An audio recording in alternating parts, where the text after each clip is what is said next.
Is he going to have a go at Reading? Is he going to have a run on the run to the line? Will he have a go there? Bautista's on target. Here he is for the victory and for Ducati's 1000th World Superbike podium, and he's beaten them at Most. Bautista. Away we go, race one at Most. Brilliant start by Toprak. Jonathan Ray's not been happy with his starts this year. Locatelli's shooting up the outside following a close call on the warm-up lap. Toprak leads, that's exactly what Ray didn't want. His rear wheel's off the ground, drops of rain on the camera. Someone's off, four of them have gone across the runoff area. Almost contact at turn two, and that was Locatelli again. All sorts of riders rejoining from the runoff area. Terrible mess of a start, but it's Toprak leading. Ray second, Bautista third. Andre Locatelli absolutely blocked past Rinaldi into turn two. He's gone straight on. It's going to be dangerous to get back on track now without hitting anybody. But avoiding him one. Andrea Locatelli is upsetting everybody before this race on the first lap. What's going on? Is he got a stuck throttle or a brake problem? He doesn't seem to get the bike stopped anywhere. It's just chaos here. Bautista's being dropped. Toprak is leading. Ray, as you can see, is in second place. Bautista's third. Who's fourth? Look at the gap it's opened up. Reading on a different tyre to pretty much everybody else is fourth. Bassani's at him. Then it's Locatelli. Rinaldi's made a bad start. Alex Lowe's on Garrett Gerloff. Lovely underneath Garrett Gerloff into that right-hander there. But look at Jonathan Ray right on the back wheel of the R1, and Bautista doesn't look comfortable on these early laps. We know in the previous races at Misano, etc., that the rear tyre of the Ducati takes a few laps to get up to speed. And in this situation, that we haven't got the X tyre, have we, in these long races? Is this SC0 going to be too hard for Bautista? Well, Rinaldi's the big loser, James. Rinaldi was third on the grid. He's all the way down to seventh place. Look at this. Back from Toprak to Jonathan Ray. We're coming up to the heavy braking zone as we ride with Ray, and we're just about leading this motorcycle race. Hit the brakes. You're not going to pass Toprak down there, whether you're Jonathan Ray or anyone for that matter. And Toprak then, depressingly for Ray. Oh! Was that contact? Contact into turn two as they went in. Toprak just stopped it mid-corner, and Jonathan Ray misjudged that and hit the back wheel. Luckily, going at a certain speed there, so slow, it wasn't a problem. But Jonathan Ray looking really, really comfortable behind him. But as you said, Greg, is there a way past into turn one on the brakes? I don't think there is, but at the minute, Bautista's just starting to claw the gap back again. They made contact like that at the interior parabolica at Estoril, didn't they, earlier this season when Ray ran into the back of Toprak coming out of a corner, caught out by the Turk just ahead of him. Wow, what a start to this race. Toprak, Ray, Bautista. Bassani is fourth, Reading fifth. Locatelli somehow still running and not taking anyone out of the race yet is in sixth place. Rinaldi still seventh, Lowe's eighth. Here they come. One of the biggest challenges for all of these riders is to go from 181 miles an hour down that start and finish straight and hit the brakes in exactly the right place to stop for that first corner. We saw how many people were going straight on into that turn one. Are we going to see no mistakes in this? Look at this, Jonathan Ray, looking up the inside. But that Kawasaki is definitely hooking up. We remember at Donington Park, Jonathan changing the pivot on the grid and the wheelbase of that Kawasaki. Massive changes to try and get the acceleration off the corners, but whatever setting he's got, it's really working here to come across the start-finish again. Is he going to go underneath Toprak into turn one? He's looking, but no chance at all. Look at that. This is where they touched last time round. Jonathan will be wise to that. He carries more corner speed, and look, they're almost overlapping as they come out of the left-hander at turn two on this incredible layout here at Most. Look at Jonathan Ray. Corners like the Stoner corner at Phillip Island, and he's particularly good there. He's particularly good on this one as well. Look at him down through the snake. He's all over the back of the world champion. Yeah, the changing direction though. It looks like the R1 top right. This is a replay coming through the chicane. That's it, where the contact was. Turn one and two. The front wheel just hit the rear wheel of Toprak's R1. I think this is from on board with Jonathan here. Look, just tapped it just there. How close do you want it? Lucky that it didn't flick him over the other side. Reading has passed Bassani and he's up into fourth place. You can see him in the background there. They're still ahead of Locatelli and Rinaldi fighting a rearguard action from Alex Lowe's Kawasaki, but Alex is not fitting at all well this weekend. Wait, look how wide there from Jonathan. His Toprak just starting to settle down and get a pace that is now not as comfortable for Jonathan to stay with. And look at that, it's even pulling a gap on Bautista. What an opportunity it is for Toprak and the Yamaha team to pull even more points. I'm not sure if he'll pull 31 points back that he did at Donington, but on this pace it's going to be difficult for the Ducati to stay with them. If Ray's second and Bautista's third, it would be 13 points. If Ray goes through and wins with Bautista third, it would be 8 points, but we'll keep talking about that later on in the race, and that's a Pretty handy advantage for Toprak down the start, finish straight, but look at this, Bassani now. It was his birthday this week, he's just gone 23, takes Scott Redding, and he's back up into 4th position. Locatelli right behind them. Beautiful from the young Italian. He's riding really well, isn't he, on this satellite Ducati. It's not an easy bike to ride in the factory team, never mind a satellite team. You look at Rinaldi, he's actually a few places in front of him, isn't he? Big talk about whether he's going to get a contract for next year. And with Andrea Locatelli spoiling his race at turn 2, it's going to be a tough job to convince Ducati he deserves it. Okay, they come out of the right-hander at turn 10. This is a fantastic section here. It's plunging downhill through 11. This is 12, the left-hander. Scary part of the track as well. As Jonathan Ray said earlier on in the show, there's not much runoff. Had a big moment through here in Superpole earlier on today, but managed to regroup and set a blistering pace for the fastest ever qualifying lap of Most. And now we have, I believe, a new fastest race lap of Most as well from Toprak Razgatlıoğlu, 1:31.936. The previous best from the sprint race last year was a 31.996 from Jonathan Ray. So by 0.5 of a second, we have a new lap record. Yeah, and that's a really good going as well. Remember, they're not on the X. They're on the zero. Shows you how good the track is with this new surface. With a harder compound, they're already going faster than they did last year with a softer compound. But look at Scott Redding bringing that confidence from Park. That new Calex swinging arm, it seems to be really hooking up better off the corner. And is the power of the BMW going to be able to go side by side with the Ducati? No, Bassani's Ducati is pretty quick. And as Toprak does what he does best, goes into turn 1 on the front wheel, Jonathan Ray really catches up onto the back of him. Jonathan Ray was 0.2 of a second faster than Toprak on that lap. Bautista was faster than Toprak on that lap as well. That's what a gap of 2 seconds looks like back to Bassani. Now, Locatelli's already been through the gravel at this next corner in this race. He nearly wiped out a load of riders, including his teammate, on the warm-up lap as well, when he went from the inside across the runoff at turn 1. This is 4, 5 and 6.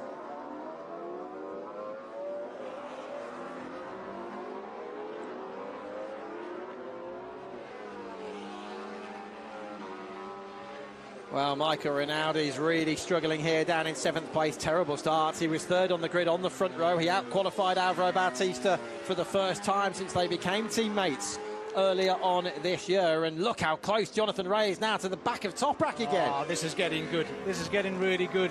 I thought Toprak was just starting to eke out a bit of a gap on the Kawasaki of the 6-time world champion. But it's all settling down as the fuel goes down on these bikes. The weight ballast and the weight transfer on them will be changing from every single lap. And with less grip with this new harder rear tyre, the riders are going to have to do everything they can with their body positioning to eke out every bit of traction off these corners. And look at this, Kawasaki now on the other side.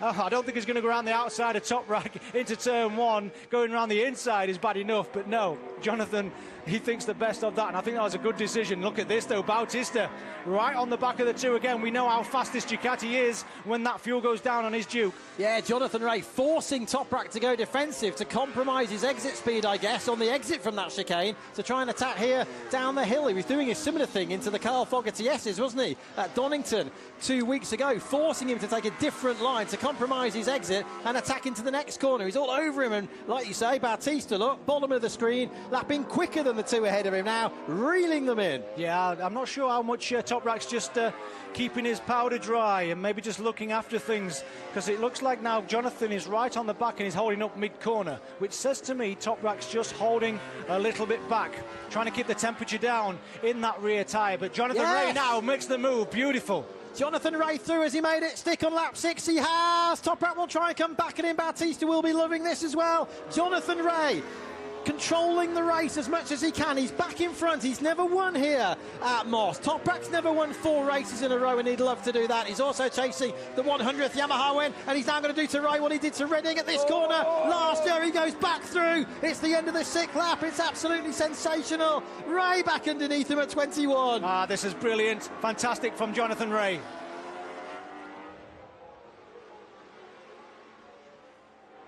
Now, let's see what Álvaro Bautista can do about Toprak with the horsepower advantage, and you know how strong Toprak is on the brakes as well. 3 abreast! 3 abreast in the World Superbike Championship. Are they going to touch on the direction change? No, they're not. Ray's come back up alongside him. I think he's ahead. I think he's ahead. No, he's not ahead. Toprak's ahead. Unbelievable, unbelievable racing.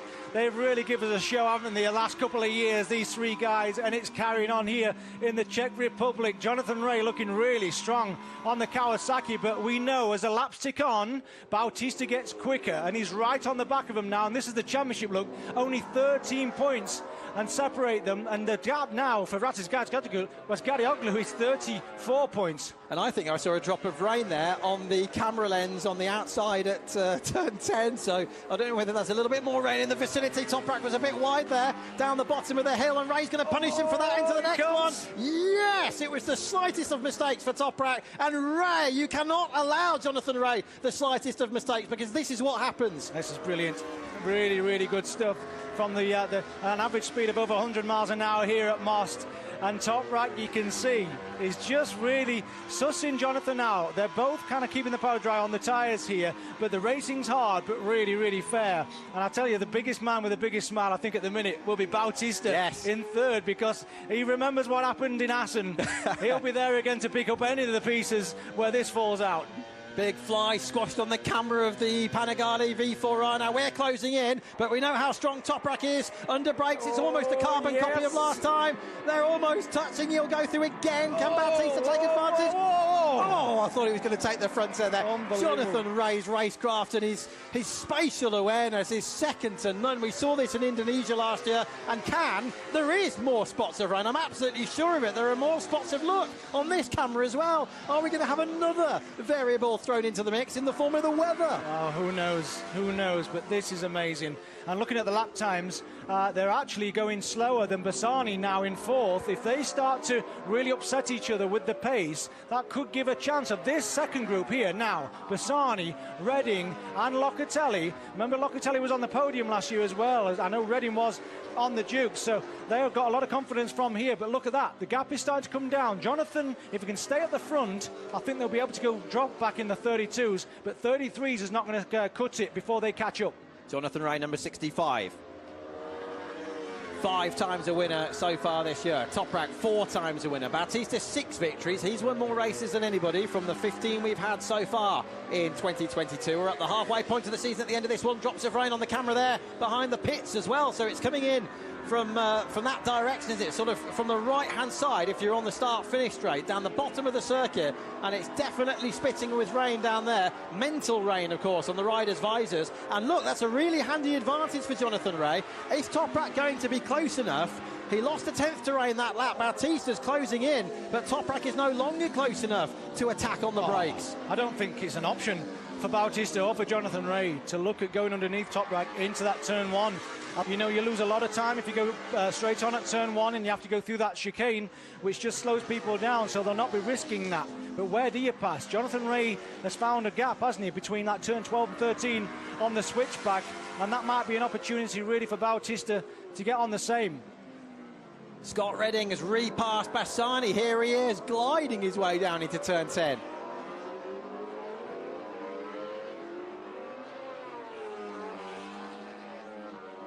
So this is Redding 4th, Bassani 5th, Locatelli 6th, Rinaldi 7th, Lowe's 8th, and Lowe's has just gone quicker than he's gone in the race so far, but personal best lap of the race, interestingly, for Redding on the BMW in 4th place, who's lapping half a second quicker than these guys at the front. And I think that might be something to do with the raindrops. Look, each lap you can see the guys are just trying to figure this out.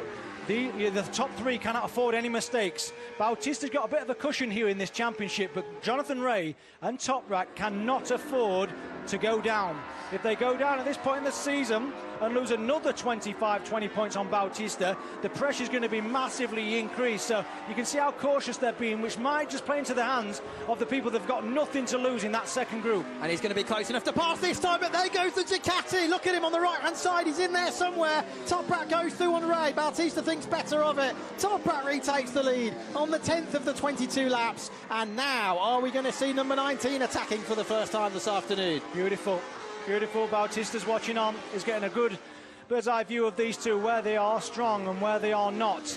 And with 12 and a half laps to go soon, he'll be able to figure it out whether he is strong enough to get past in a safe way. I don't think turn 1 is safe for anybody to look at Toprak, so they're going to have to figure out where they do that in another place. That seems really slow. Is there some more rain coming down? But no, I think just Toprak just stopped it mid-corner. And what's happened there? Is that a bit of damage on the back? Is that from the contact earlier on, I wonder? A piece of rubber that's come off the tyre, just stuck to the camera. So it's stuck to the camera, okay. Yeah. Drops of rain in Sector 3 officially reported. It's the first time it's come out. There's the flags in the background, like the white flag. Oh, he's lost one. He might even lose 2 there. Scott's coming. Scott is coming. Just looking at the lap times again, he was a 0.4 of a second faster again on that last lap. Look at him just now closing the gap. If these guys ruffle each other's feathers even more on this one, he won't be far off. Lowe's has just taken Rinaldi as well. Lowe's is up into 7th position on the second green. Bautista on Toprak. Oh, wow. Oh, no, there it is. There's the rain flag. And with the white, with the red cross, that means there's rain at that particular point. Yeah, well, which happens to be Sector 3 at the moment. But I'm sure it'll be probably Sector 4 as well, because this is Sector 4 and there's drops of the rain on this camera as well. I can't imagine how difficult this must be for the riders. Now, how's this going to work? Because you know Bautista will blast ahead, but Toprak stronger on the brakes. Is Jonathan Reagan will end up being in 3rd position. Bautista leads the motorcycle race on the 11th of the 22 laps. We're only halfway through at the end of this lap. Bautista's in the lead at Most. We didn't expect this. The speed of the Ducati when that fuel goes down and the feeling that Bautista gets from it, he just increases his performance massively halfway. That's where the rain is. This you can see, with the white and red cross, this is where the rain is on the track. You might see just a plain white flag, which means there is rain on some of the track, but where the red cross is that's where the rain is. And you can see on that hairpin, I thought Toprak was a bit slow on the onboard the other time round, and that is really letting the guys, Scott Redding and Bassani, start to catch them. 33.2 for Redding last time round. 8/10 quicker, nearly a full second quicker than Bautista. Of course, they're fighting at the front, but Bassani's going with him. Locatelli's not too far behind either. Rinaldi has repassed Alex Lowe's for 7th. Now look at this. This is Bautista on the left, taking Toprak into Toprak's favourite corner. Yeah, and that's what the Yamaha did to the Ducati last year with Scott Redding. Yeah, true. And the Ducati's just done it to the Yamaha this year with the Ducati horsepower. Look at that. He didn't even need a slipstream. Tom Jonathan Ray round the outside into the lead into turn 1. And Redding is now just 8/10 of a second behind Toprak Razgatlıoğlu. Ducati, Kawasaki, Yamaha, BMW. Do you know those balancing rules are working? I know it's not an ideal weekend for Honda, but 4 different manufacturers in the top 4. Bassani's going with them on the independent Ducati, and we're now, only just now, starting the second half of this race. And Toprak, no, he's too far behind. Of course, it's going to get even riskier now with drops of rain, and look how Redding and Bassani just reeling them in under brakes. Yeah, one thing that Jonathan's going to have to be careful of, with the horsepower of the Ducati down the start and finish straight, and the gap that he pulls down that straight, Jonathan is going to have to be careful to make sure he hits his own braking marker and not try and catch too much up on Toprak, on Bautista into that. But look at this, Scott Redding, the podium that he had at Donington Park, a wonderful performance, but we know the BMW and Scott is so good there. But the Kalex swinging arm has come here to Most, and the BMW team, Xiaomi, is so relieved that the performance is carrying on. Remember, Redding's on a different tyre as well. Redding's on the standard SC0. The other guys around him on the development SC0 as these flags continue to fly. Quite a variation of front tyres as well. But look, well, SBK regulations, and other riders went to the pit lane and changed tyres at any moment during the race, and that's the key thing there. The pit intervention time is 58 seconds, but James, in reality, we're nowhere near a situation where they're going to need to change tyres just at the minute, are we? No, not at all. Not with doing 33s when the lap record is 31s, only a second and a half off, if that. So with the drops on your visors, but Bassani, he's also been dragged up here to this leading group with Redding, but Redding is right on the back of them. It's going to be interesting now out of this last corner to see who's going to get the drive on Bautista, but watch the Ducati pull away. This is where the other guys are going to have to be really careful when they hit the brakes just there to not trying to catch that gap back up. Look, it must be 6 bike lengths. Oh, Redding was so late on the brakes there. Yeah, as you said before, they've got to be careful they don't try and brake exactly where Toprak brakes. But as you were saying earlier on, James, in qualifying, when it starts getting a little bit damp out there, I know the lap time, but it makes it more difficult for Toprak, doesn't it, with his braking technique? Massively, but you know, he's got that in the locker. He knows if he gets off the corner, but the one thing that the Kawasaki's doing at the minute is getting off that last corner really well, which makes it really difficult for Toprak in 3rd.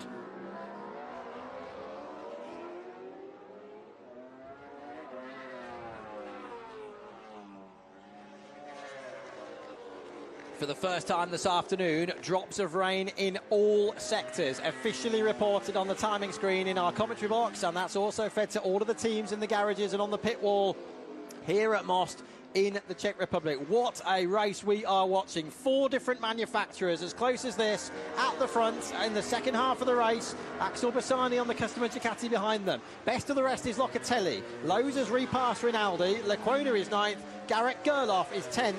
And struggling for a setup this weekend. They went the wrong way yesterday, did the American, down in 10th place. Baz is 11th, Maes is 12th, Bernardi's 13th, Ertel 14th with a new contract for next year, Vieje 15th, and Eugene Laverty, who announced his retirement from riding earlier today, a co-owner of the team, next 20th at the moment. I was worried that Scott Redding going to the BMW, we might not see him at the front as Toprak goes underneath Jonathan Rea into turn 1. Yeah, lovely. The Yamaha just getting off the last corner well enough to get the slipstream down. But look, how good is it to see Scott Redding at the front group in Donington and now consistently here. Look at this. Oh, Jonathan Rea trying to look underneath Toprak in the fast turn 4. That would have been brave. Oh, wow, and Scott Redding's right behind us as well, but they can't believe this, can they? That pesky Bautista's managed to get up to the back of us, pass us one by one, and he's leading this race. They cannot afford to keep losing points to the Spaniard on the red Ducati. Remember, he's never even raced a Ducati here at Most before. He was on the Honda last year. He was gradually building, wasn't he, James? All through practice, and what an improvement it is for Ducati this season. Yeah, I'm so pleased for Scott, and I'm so pleased for BMW. Fair play for him. Oh, look at this. Jonathan Rea back underneath on that corner again. He loves that move, doesn't he? That's the second or third time that he's put that move on Toprak, and Toprak's going to have to be really careful with that towards the end of the race. But yeah, also Calix as well. Congratulations to Calix on building that rear end of the bike in such short time.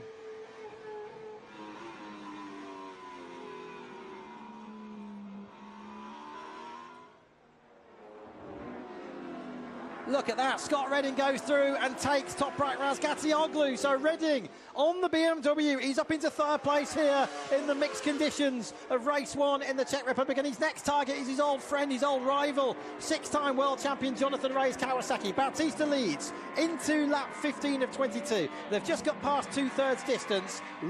Redding now then, with Toprak, the long-time leader of this race, down into 4th place. Yeah, Redding up into 3rd. Great move there, coming out the last corner with the horsepower of the BMW.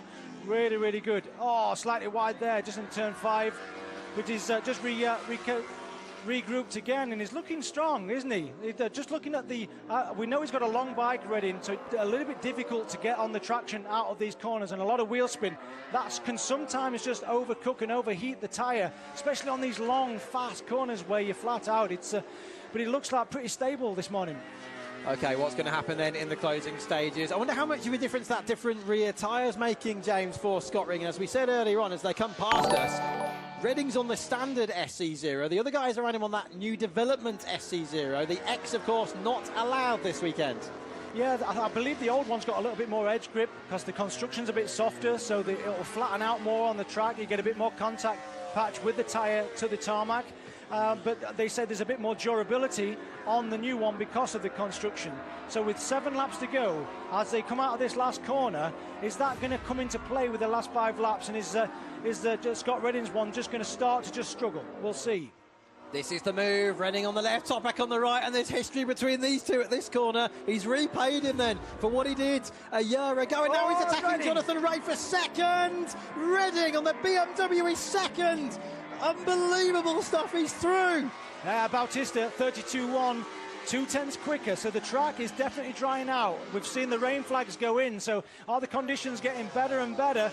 The guys are going to have to be really careful here that they don't fight too hard, because if Bautista wins another race and gains another 5-9 points on the guys, what's that? It's going to be back into the 20s again. Yeah, 26 if it stays like this. Is Redding going to win this race on the BMW? Can you imagine? Scott Redding, number 45. He's been saying all season long, listen to me, listen to me. The fact of the matter is, I was winning races last year and the year before. I was on the podium regularly. BMW were not doing either of those two things. They have started to listen to him. They've put their faith in him. We know that Michael van der Mark's been re-signed for next year as well to remain as Redding's teammate. Now his quarry is that man there, number 19, the man who took his place at Ducati this season, and he's closing in. Yeah. There's the gap at the top of the screen. Yeah, it looks like it. Obviously just lost a couple of tenths there in that particular split, but look at that. He was quicker in the... And it looks like to me on the screen that Scott Redding is starting to claw the gap back. Yeah, he on did. Bautista. He got another 10th in Sector 3. It came down from 0.6 to 0.5. Imagine a win. Uh-oh, and they're coming up to turn 20. Redding passed Toprak here early in the race. Toprak infamously passed Redding for the win here in this race last year. Jonathan Rea dropped there now and again stuck in 4th place as he was at Misano earlier this year. This is the start of the 22nd and final lap of this race. I don't think Toprak, no, of course, he's nowhere near close enough to take Scott Redding. Now the BMW really strong down the start and finish there straight. Oh, to tell you what, Scott Redding was deep into that corner. He had to square it off a little bit, but that's not really compromised his drive out of there. Toprak slowly creased back in, but Jonathan Rea has got nothing on this last couple of laps. The Kawasaki again just losing that rear traction to stay with them on the latter part of the race. Oh, Redding's gone wide as well there. Sorry, James. Redding was wide down through the end of the snake section, and his Toprak close enough. It's really narrow though, isn't it, down here at 10? Look at Toprak sliding into that hairpin at turn 10 now, accelerating down. You know what happened last year on the Ducati, and that Scott Redding wasn't happy with the way he overtook him. And could this be a mirror image? Here he goes, Toprak. This is critical, and he's forced him off the track, and Jonathan Rea might try and take advantage of this. Of course he'll try and take advantage of this, and Scott Redding for the second year in a row is going to be... I thought he was going to clip back of him there, and Jonathan Rea might have been out of the race. Back again. Oh, this is so close. They're going to have to be very careful. Oh, Scott Redding throws it over the nose of Jonathan. This is 16 points versus 13 points, and Jonathan Rea cannot afford to lose them. Is he going to have a go at Redding? Is he going to have a run on the run to the line? Will he have a go there? Bautista's on target. Here he is for the victory and for Ducati's 1,000th World Superbike podium, and he's beaten them at Most. Bautista wins. Toprak second. Who will be third? Is it Redding? Yes. He's beaten Jonathan Rea by a 10th of a second, but as they made their lives difficult, and Redding gesticulates after race 1 at Toprak for the second year in a row, Ducati are laughing all the way to the checkered flag.